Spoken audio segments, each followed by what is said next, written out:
Comment réagir quand quelqu'un s'éloigne de toi?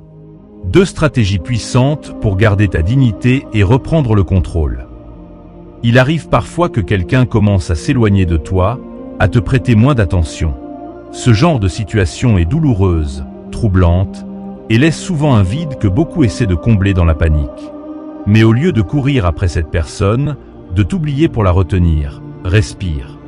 Reste ici, parce qu'aujourd'hui, je vais partager avec toi 2 stratégies puissantes pour reprendre le contrôle, préserver ta dignité et, surtout, te retrouver. Tu n'es pas seul. Nombreux sont ceux qui ont déjà vécu cette sensation de glissement, ce moment où une relation change sans explication apparente. Moi aussi, j'y suis passé. Et ce que j'en ai appris pourrait transformer ta manière de gérer tes relations pour toujours. Mais avant tout, retiens bien ceci, tu dois t'aimer davantage chaque jour. C'est la base. Sans amour pour toi-même, tu seras toujours dépendant de l'amour des autres. Et cela te rend vulnérable. Si tu es prêt à retrouver ta force intérieure, continue la lecture. Jusqu'au bout, car ce que tu vas découvrir pourrait devenir la pierre angulaire de ta sérénité future. 1. Ne montre pas de besoin. Quand quelqu'un commence à s'éloigner, le réflexe le plus courant est de chercher à combler ce vide. Messages, appels, tentative désespérée de raviver la flamme. Pourtant, cette réaction est souvent contre-productive. Pourquoi? Parce que le besoin repousse. Quand tu montres que tu as besoin de l'autre, tu affiches sans le vouloir ton insécurité, ton manque d'autonomie. Tu dis, en silence, « Je ne suis pas complet sans toi ». Et ça, bien que souvent inconscient, fait fuir. Car l'attraction naît de la liberté, de la confiance, de la force intérieure. Pas de la dépendance. À l'inverse, si tu restes calme, que tu montres que tu es bien avec ou sans l'autre, tu inspires le respect. Tu émets une énergie puissante, stable, équilibrée. Et c'est cela qui attire vraiment. Cesse donc de courir après ceux qui te délaissent. Ne leur demande pas pourquoi ils n'ont pas répondu. Ne leur reproche pas leur silence. Agis comme si cela ne t'affectait pas. Même si au fond, tu ressens un pincement. C'est en gardant ton calme, en continuant ta route avec assurance, que tu te rends plus fort. Ton bonheur ne doit pas dépendre de quelqu'un d'autre. Ce que beaucoup oublient, c'est que plus tu mets ton énergie sur quelqu'un d'indifférent, plus tu t'éloignes de toi-même. Tu abandonnes tes loisirs, tes rêves, ta passion, ta lumière intérieure. Et c'est ce déséquilibre qui crée cette douleur si familière. Reviens à toi. Reprends ce sport que tu as laissé de côté. Rappelle ces amis que tu négliges depuis trop longtemps. Plonge dans ce projet que tu as toujours voulu réaliser. En d'autres termes, reprends possession de ta vie. Tu verras, ce changement d'attitude ne passera pas inaperçu. L'autre personne commencera peut-être à se demander pourquoi tu n'es plus en demande. Pourquoi tu sembles heureux malgré son absence. Et parfois, cela les pousse à revenir. Mais là n'est pas le plus important. Ce qui compte, c'est que toi, tu sois devenu indépendant. Que tu n'aies plus besoin de validation externe pour te sentir complet. Que tu rayonnes, avec ou sans l'autre. C'est cela, la véritable liberté émotionnelle. Ne réponds pas immédiatement aux messages. Ne reste pas collé à ton téléphone. Ne fais pas de cette personne la priorité de ta journée. Sois occupé à vivre pleinement ta vie. Et surtout, ne laisse jamais ton bonheur entre les mains de quelqu'un d'autre. Tu n'es pas un mendiant d'attention. Tu es une personne complète, avec des passions, des rêves, une mission. Reconnecte-toi à cela. Marc Aurèle disait, « Ce n'est pas ce qui t'arrive qui compte, mais comment tu y réagis. » Applique cela. Réponds à l'indifférence par la dignité, à la distance par la sérénité, à l'oubli par l'amour de toi. 2. Ne sois pas toujours attentif à la personne qui te plaît. Cela peut sembler contre-intuitif. Quand quelqu'un nous plaît, on veut être présent, attentif, aimant. Mais il y a une frontière à ne pas franchir, celle de l'excès. Lorsque tu deviens omniprésent, tu casses le mystère. Tu enlèves tout l'espace à l'autre. Tu te racontes à chaque instant. Tu exposes tes moindres faits et gestes. Tu es disponible à chaque message. Tu deviens prévisible, acquis.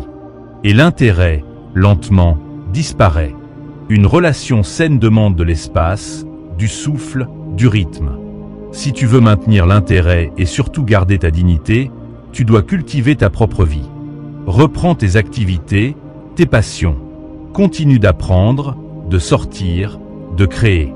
Ta vie ne peut pas tourner uniquement autour d'une autre personne. Tu dois pouvoir être heureux seul. Profiter d'un bon film sans avoir besoin de le partager. Rire avec des amis sans chercher à inclure ton partenaire à tout prix. L'amour n'est pas la dépendance. L'amour est le partage, l'harmonie entre deux êtres autonomes. Si tu abandonnes tout pour l'autre, si tu te fonds dans sa vie, ses amis, ses goûts, tu finis par t'annuler. Et ce que l'autre a aimé chez toi, ton authenticité, disparaît. Résultat, il s'éloigne. Parce que tu n'es plus magnétique. Tu n'es plus une personne à part entière. Tu esdeven un reflet. Reviens à ce que tu étais avant de rencontrer cette personne. Qui étais-tu? Que aimais-tu faire? Qu'est-ce qui te faisait vibrer? Rallume cette flamme. Si l'autre ne t'écrit pas, ne va pas espionner ses réseaux sociaux. Ne cherche pas à comprendre pourquoi il ou elle a liké telle photo ou répondu à tel commentaire. Tout cela n'est que perte d'énergie. Rappelle-toi, ton bonheur ne dépend pas de ces détails. Et si un jour cette personne revient, elle devra retrouver quelqu'un de solide, de complet, de lumineux. Pas quelqu'un brisé par l'attente. La clé, ton autonomie émotionnelle. Tout ce que tu vis aujourd'hui est une opportunité pour devenir plus fort. Si l'autre s'éloigne, c'est peut-être le signe que tu t'étais éloigné de toi-même. Reviens à toi. Lis. Apprends. Médite. Ris. Crée. Lance ce projet. Va courir. Cuisine pour toi. Apprends à te plaire. Ne cours pas après l'amour. Sois l'amour. Celui qui rayonne. Celui qui inspire. Celui qu'on n'oublie pas. Comme l'enseignait Sénèque, le vrai bonheur est de jouir du présent sans dépendre anxieusement de l'avenir. Ne cherche pas à contrôler l'autre. Tu ne peux pas. Mais tu peux contrôler ta manière de réagir. Et c'est là que réside ton vrai pouvoir. Rappelle-toi, ce n'est pas toi qui fais fuir les gens. Ce sont les gens qui s'éloignent d'eux-mêmes. Et parfois, ils ne savent pas comment gérer la lumière que tu émanes. Alors ne baisse pas cette lumière. Éclaire ta propre route. Et si la personne ne revient pas, tu auras gagné bien plus qu'une relation. Tu auras gagné toi-même, ta liberté, ton équilibre, ton estime, ta paix. Et c'est tout ce dont tu as besoin pour bâtir une vie pleine, riche, profonde. Épictète disait, « Souviens-toi que ce n'est pas toi qui perds les choses, mais le pouvoir qui est en toi. » C'est ce pouvoir que tu dois retrouver aujourd'hui. Ce feu qui te rend vivant. Ce feu que personne ne peut enlever. Pour finir, si tu es sur cette page, ce n'est pas un hasard. C'est que quelque chose en toi veut changer, veut guérir, veut se renforcer. Et tu es sur le bon chemin. Ces deux stratégies, ne pas montrer de besoin et ne pas être toujours attentif, ne sont pas de simples astuces. Ce sont des fondations pour reconstruire ta vie affective et surtout ta relation avec toi-même. Ne laisse plus jamais les actes des autres définir ton humeur, ta journée, ton bonheur. Tu es plus que cela. Tu es une force. Tu es un rêveur. Tu es un bâtisseur. Et tu mérites une vie remplie de sens, de joie et d'amour. Mais cet amour doit d'abord venir de toi. Alors si ce texte t'a touché, si tu veux continuer à grandir avec la communauté 224 secrets, abonne-toi, partage, et surtout, répands ce message autour de toi. Beaucoup ont besoin d'entendre ces vérités simples, mais puissantes. Continue d'évoluer. Continue de briller. Et souviens-toi, ta valeur est inestimable.